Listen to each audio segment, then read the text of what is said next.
Welcome to the Morning Walk with Murty Digital Stroll. Glad to be here. Yeah. So what if I told you the person who holds the most power over your medical data, your corporate internet security, and even the physical plane you take on your next business trip?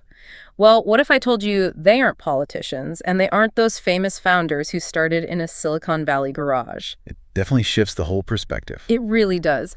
But before we extract today's legacy code, a quiet thank you to Billionaire Insights 360 over on YouTube, whose video set this whole stroll in motion. Oh, absolutely. A fantastic spark for today's discussion. Really grateful to them for prompting this exploration. For sure. So today we are looking at the world strictly through the digital prism. For you listening, we aren't just here to summarize balance sheets or read off some Forbes list of net worths. We are here to extract the legacy code of Project Antaryami. Right. And as the strategic auditor of this space, my lens is always focused on digital migration and structural leverage. That's essentially my mission, as the architect of Antaryami. And as the wisdom seeker, my focus is firmly rooted in the principles of Gurukul 2.0. As mentor of the Antaryami VA Academy, I'm looking for the underlying architecture, like how power and knowledge are actually deployed in the modern era. We're observing the mechanics of an invisible infrastructure. Yeah, invisible is the perfect word. Let's make that invisible infrastructure concrete for the listener, though. Yeah. When you book a flight today, the aircraft is it's likely owned by a specialized leasing company. Yep. The booking data is processed through Microsight's Azure cloud, and the payment gateway is secured by Zscaler's architecture. I mean, you are passing through multiple overlapping toll booths constantly. All day long. Exactly. So you, the listener, are about to discover the hidden mechanics of 10 Indian-American billionaires who quietly built or captured those foundational toll booths. And they control the cash flow operational standards on a scale that basically dictates the boundaries of our daily lives, often without us ever realizing we've entered their specific ecosystems. Okay, let's unpack this, because we really need to start by dismantling a very persistent myth, which is the cult of the Silicon Valley founder. Oh, the garage myth. Right. The cultural narrative tells us that to build an empire, you have to be like a couple of kids in the garage with a crazy idea. But the individuals we're looking at first, so Satya Nadella at Microsoft, Sundar Pichai at Alphabet, and Nikesh Arora at Palo Alto Networks, they represent a completely different evolutionary path for executive power. They really do. They are the hired guns who just ended up owning the castle. Which, requires a fundamentally different skill set than founding a startup from scratch. Nadella and Pichai, they stepped into sprawling, established leviathans. Massive machines. Yeah, but those leviathans were losing their agility. I mean, think about Microsoft in 2014. The general consensus was that they had completely missed the mobile revolution. No, totally. The Windows monopoly was stagnating big time. Exactly. So taking over that kind of decaying giant, it requires extreme structural leverage.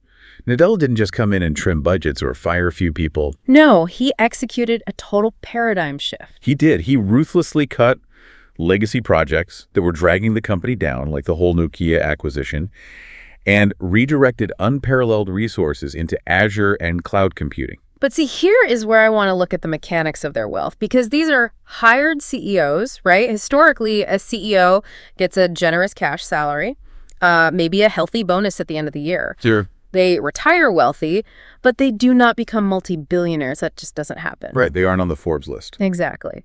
But Nadella and Pichai changed the game by shifting their compensation heavily into performance-based equity. What's fascinating here is they essentially negotiated founder-level upside without taking the initial founder risk. I mean, as they navigated these colossal shifts through existential transitions, the stock prices soared. Through the roof. Yeah, and by tying their compensation to market capitalization milestones, their personal wealth crossed the billionaire threshold. They turned a salaried position into institutional dominance. I mean, I'm going to push back on that concept of founder risk, though. Ooh. How so? Well, as a strategic auditor, I look at the chessboard today, and I'd argue that steering a modern-day Google or Microsoft carries a different and honestly, perhaps a more complex type of risk. Interesting. Go on. Like, when you control Alphabet, you aren't just running a search engine. You are deploying tens of billions in institutional capital. You dictate the global deployment of artificial intelligence infrastructure. That's true. A founder in a garage risks their own time and maybe some angel investment money. But Pichai and Nadella, they risk the foundational tech stack of the entire global economy. Okay, yeah, that distinction is crucial. It's institutional power versus entrepreneurial power. Their decisions force international regulators to adapt. It proves that in the modern ecosystem of wealth, the apex player isn't always the one who lays the first brick. Exactly. It's the one who is hired to run the empire and quietly structures the financial terms to make it their own. Which transitions us perfectly to Nikesh Arora, actually, because he took this hired gun equity model and just weaponized it. He really did. Arora is worth over $1.4 billion. He was born into a military family in India, trained as an engineer at IIT BHU, and after these massive stints at Google and SoftBank, he took the CEO seat at Palo Alto Networks. A mercenary billionaire. Right. He is widely known as a mercenary billionaire. But the mechanism of how he built that wealth is just fascinating.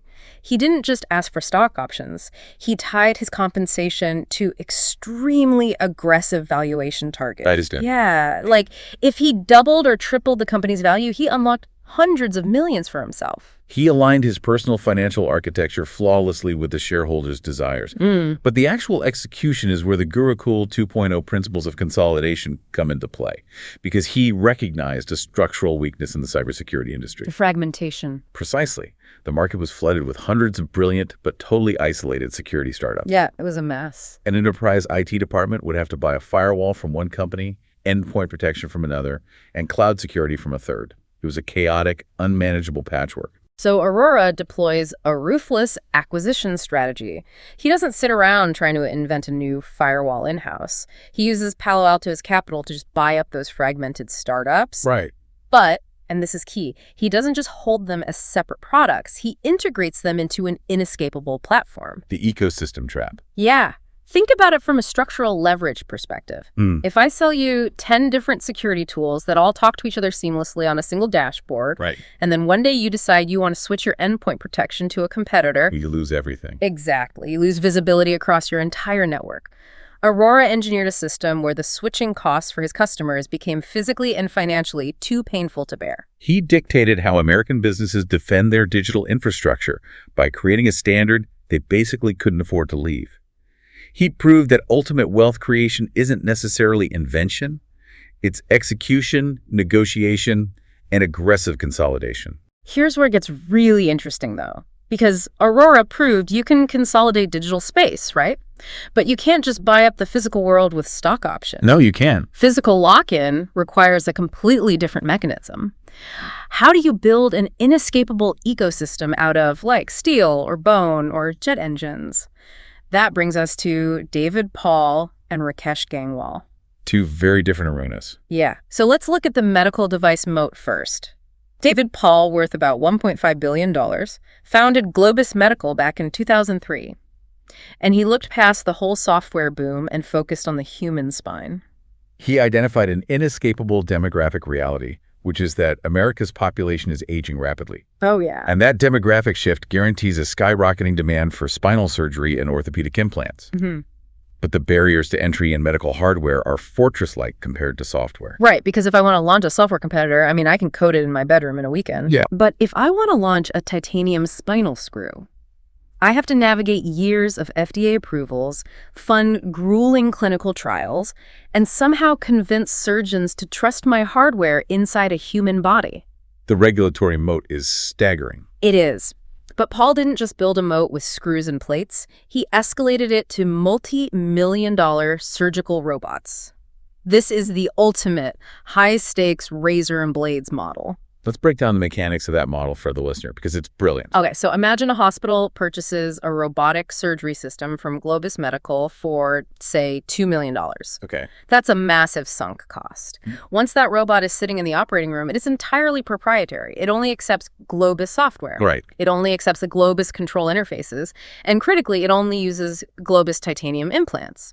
Plus, the surgical team has just spent hundreds of hours training on this specific machine. If we connect this to the bigger picture, the switching cost is no longer just financial. It's operational, and it's psychological. The hospital is completely pulled into his ecosystem. They are locked into buying high-margin consumables for years because exiting the ecosystem would require retraining an entire surgical wing. And abandoning a $2 million machine. Right. Yeah. Paul uses technological integration to completely remove the exit door. So going from the operating room to the sky, we see Rakesh Gangwal apply a parallel philosophy of lock-in, but to the chaotic world of aviation. Which is an incredibly tough industry. That's notorious. Yeah. Gangwal is worth $6.6 billion. He's the co-founder of Indigo, which is India's largest low-cost airline. Aviation is generally a capital incinerator. Yes. Airlines constantly go bankrupt. Constantly. Because airplanes are depreciating assets that cost hundreds of millions of dollars just to maintain. Yet, Gangwal turned airplanes into a liquid wealth-generating engine using a financial mechanism called sale and leaseback. The discipline he learned managing U.S. Airways was critical here, definitely. But the financial engineering is what truly separated Indigo from its competitors. I want to break this down because it sounds like literal financial alchemy until you look at the math. Let's hear it. Okay.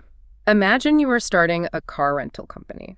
The traditional way is to borrow money from a bank, buy 50 cars at retail price, and just hope the daily rental fees eventually cover your loan payments and depreciation. Standard model, yeah. Gangwal flips this entirely. Indigo approaches Airbus and orders an unprecedented volume of aircraft, like hundreds of planes at once. Right. Because they buy in such massive volume, Airbus gives them a steep discount, perhaps 40 or 50% off the list price. But Indigo doesn't actually keep the planes. The moment they take delivery, they sell those newly minted aircraft to specialized aviation leasing companies at the standard market value. Exactly. They pocket the difference between their bulk discount price and the market price as immediate liquid cash. Wow.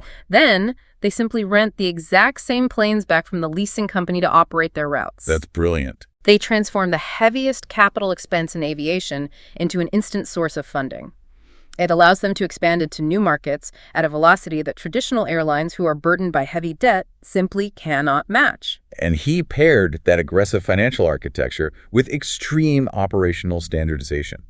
I mean, Indigo practically operates a single type of aircraft, the Airbus A320. The operational leverage there is just insane. If you have a fleet of Boeing 737s, Airbus A320s, and Embraer regional jets, you need 3 different types of mechanics. 3 different warehouses of spare parts. Yeah, and 3 different pilot training programs. Yeah. By standardizing the fleet to one aircraft type, Indigo basically operates like a flying bus system. Any pilot can step into any plane. A mechanic knows every single engine. The friction of logistics is practically eliminated. So Paul locks a hospital into a complex surgical ecosystem, and Gangwal locks his entire corporate operation into a hyper-streamlined, standardized loop. Both men build physical empires by identifying the heaviest friction points in their industries and engineering systems that bypass them entirely. But, building these ecosystems requires knowing where the future is heading before the rest of the market does. You have to hack reality through contrarian risk. That is the hardest part. It is. Which brings us to the investors, Rajiv Jain and Vinod Khosla. 2 individuals operating on vastly different time horizons, but utilizing the exact same psychological discipline. They act decisively when the crowd loses its composure. Let's analyze Rajiv Jain first, the architect of GQG Partners, sitting on a net worth of roughly $4.8 billion. While traditional venture capital is obsessed with tech startups, Jain operates in the public markets as a contrarian capitalist. His defining maneuver happened recently in 2023 with India's Adani Group. Oh, that was wild. A prominent short seller report was published, accusing the conglomerate of various financial irregularities. And the market reaction was instantaneous and brutal. The Adani Group lost billions in valuation in a matter of days. International institutional capital was just fleeing in terror. Total panic. The prevailing Wall Street consensus was that this was a toxic, completely untouchable asset. And this is where Jain's specific operational code activates. When institutional capital panics, it creates artificial price dislocation. I mean, the fundamental assets of the Adani Group, the ports, power plants, infrastructure, they hadn't evaporated overnight. Right. But the stock price suggested they had. Jain looked at the sinking ship and saw a generational discount. He didn't ease into a position. He deployed billions of dollars into Adani stocks right at the absolute peak of the market terror. That takes nerves of steel. He stood alone against the entire financial media consensus.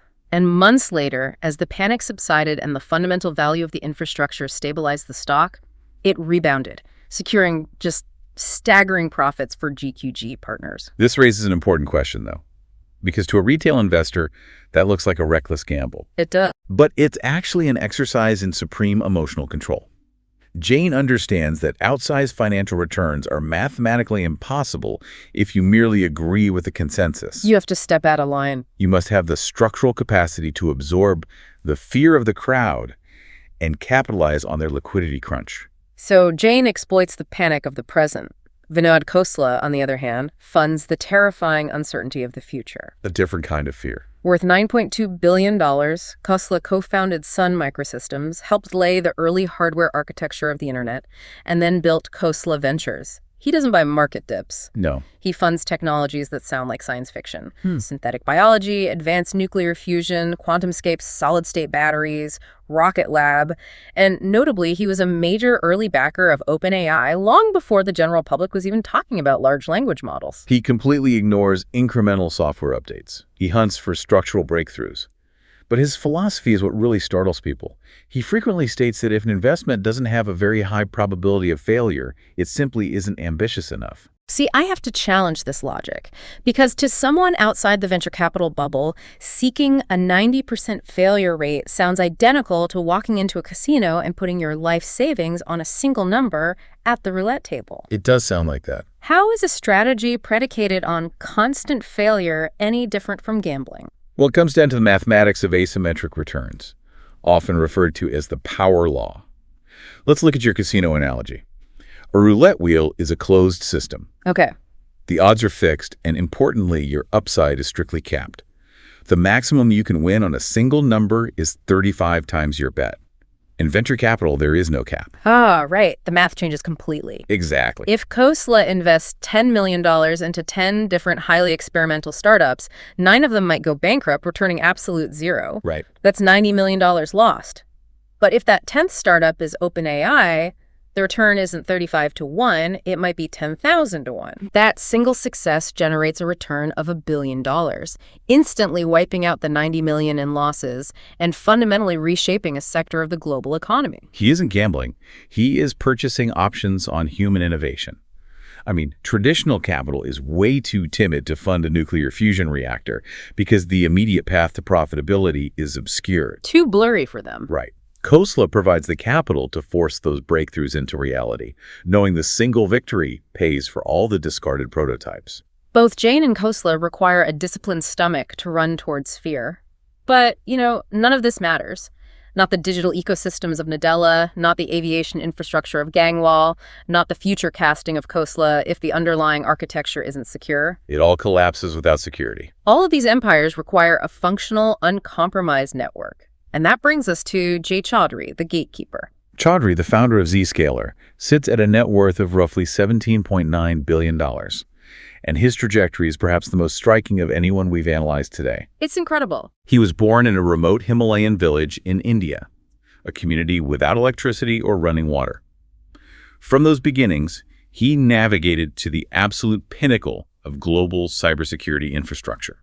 He arrived in the U.S., successfully founded and sold 4 separate technology companies, and then identified a fatal flaw in how the world was handling digital security. The castle and moat problem. Right. Before Zscaler, the industry standard was the castle and moat model. You built a powerful physical firewall around a corporate office, and you just assumed anyone inside the building was safe and anyone outside was a threat. Which made sense when everyone worked in an office. Exactly. Yeah. But Chaudhry looked at the irreversible rise of cloud computing and realized the castle was empty. The data was moving to Azure and AWS, and employees were starting to work from coffee shops and home offices. The perimeter had evaporated entirely. So he built Zscaler on a cloud-native, zero-trust architecture. He recognized the shift in the structural leverage of the internet long before legacy security firms could pivot. Let's explain zero trust for the listener, because it really is the bedrock of modern digital security. Okay, imagine a traditional firewall as the front door of a hotel. Under the old model, once you scan your key card at the lobby entrance, the system assumes you are trustworthy. Right. And you can walk into any room, access any floor, open any safe.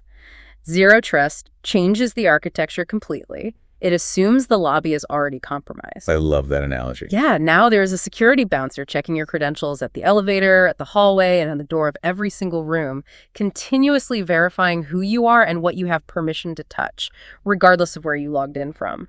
And Chaudhry engineered that bouncer to live entirely in the cloud. But beyond the technological brilliance, his financial architecture is what propelled his wealth. How so? Well, unlike many founders who endure countless funding rounds and end up diluting their personal equity to single digits, Chaudhry retained a commanding ownership stake in Zscaler. So what does this all mean? When the global events of 2020 forced the entire corporate world into remote work practically overnight, the demand for cloud-based zero-trust security didn't just grow. It exploded exponentially. And because he hadn't surrendered his equity to early investors, that staggering surge in enterprise value flowed directly into his personal net worth. Incredible. Zscaler now operates as the digital security checkpoint for thousands of the world's largest enterprises, processing billions of secure transactions daily. It perfectly illustrates the Gurukul 2.0 principle of ownership. I mean, earning a generous salary is one paradigm. Holding equity in the critical infrastructure of the digital age is another universe of leverage entirely. It is genuinely poetic, too. A man whose early life was disconnected from the physical power grid now stands as the ultimate architect protecting the global digital power grid. Wow. Yeah, when you step back and look at the entire board we've mapped out today, the legacy code from this Gurukul session becomes crystal clear. Real power today isn't merely about having a clever idea. No, it's about structural leverage. It's about identifying the friction points of an industry and engineering an ecosystem that forces the market to flow through your specific toll booth. Whether you founded the company like Chaudhry or were hired to run it like Nadella and Arora, it's about building inescapable moats, whether that's a heavily regulated robotic surgery ecosystem, a hyper-standardized airline fleet utilizing leaseback capital, or an integrated cybersecurity platform that clients just can't afford to leave. And it requires the psychological discipline to buy when the world is screaming at you to liquidate and to fund the scientifically impossible when traditional money retreats to safety. Exactly. These 10 individuals didn't just build successful businesses. They embedded their specific operational codes into the very infrastructure of modern civilization. They own the architecture that runs the system.